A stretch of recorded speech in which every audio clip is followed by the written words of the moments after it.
اس لیے میں اپنے تمام دوستوں سے کہنا چاہتا ہوں کہ ایک چیز، ایک مشکل وقت ہو تو کسی دوست کے لیے اگر آپ کوئی اچھائی نہیں کر سکتے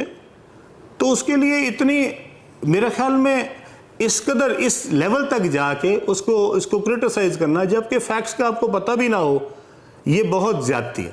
اور میرے خیال میں ان تمام پوڈ کاسٹرز کو جنہوں نے شاید اس سے کچھ پیسے تو ضرور بنا لیے ہوں گے، لیکن ان کو کم از کم اس کا ورژن،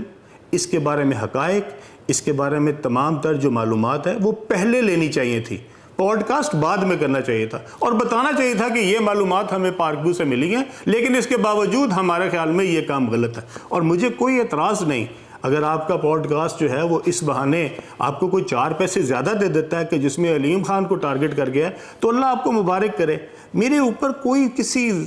گورنمنٹ کا کوئی احسان نہیں ہے، نہ پچھلی حکومت کا نہ اس حکومت کا. میں نے کوئی چیز ارریگولر نہیں کی، میں نے پچھلی حکومت سے بھی کوئی ناجائز فائدہ نہیں اٹھایا، نہ اس حکومت سے اٹھایا. ایک سوسائٹی جو میں نے این او سیز کے ساتھ خریدی تھی، اگر اس کی اتھارٹی چینج ہوئی، وہ ایل ڈی اے سے روڈا میں گئی، تو میں نے دوبارہ اپلائی روڈا کو کیا، اور جو روڈا نے اس کے اوپر اپروول دی ہے وہ تمام تر واجبات لے کے، تمام تر فیسز لے کے، تمام تر اپنے پروسیجر اڈاپٹ کر کے، تمام اونرشپ ٹائٹل دیکھنے کے بعد دی ہے. اور اگر اس کے اندر کسی کو لگتا ہے کہ اس کے اندر روڈا نے کوئی مجھے اسپیشل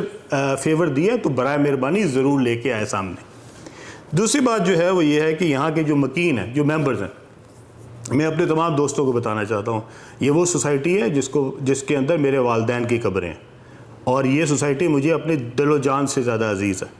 اور میں اس سوسائٹی کے اندر صرف کاروبار نہیں کرتا، یہ جہاں پہ یہ جو ممبرز رہتے ہیں یہ میرے خاندان کا حصہ ہیں، اور میں ان سے اتنی ہی محبت کرتا ہوں جتنے اپنے بہن بھائیوں سے کرتا ہوں. اس لیے اگر کوئی ایک گھر بھی اس سے افیکٹ ہوا ہے اور کسی ایک کا بھی کوئی نقصان ہوا ہے تو انشاءاللہ تعالیٰ میں ان کا بھائی بن کے ان کے لیے اسی طرح حاضر ہوں گا جس طرح میں اپنے سگے بہن بھائیوں کے لیے حاضر ہوں. اور انشاءاللہ تعالیٰ اس میں کوئی بھی ایک بھی ممبر، کسی کو بھی انشاءاللہ تعالیٰ ہم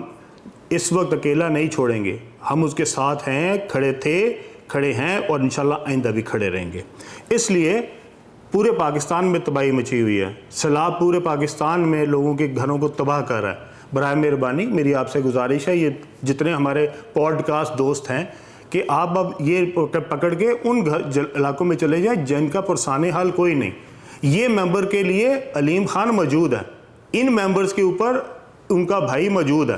ان کی تو دیکھ بھال میں کر لوں گا. اب باقیوں کے لیے آپ ذرا ماشاءاللہ میں نکلیں، اور پورے پاکستان میں جو سیلاب سے تباہ کاریاں ہو رہی ہیں، جو لوگوں کو بیچارے بے گھر ہوئے ہیں، جن کے پاس وہاں پہ نہ رہنے کے لیے رہا ہے، نہ کوئی کھانے کے لیے رہا ہے، برائے مہربانی اب ان کی جا کے نشاندہی کریں.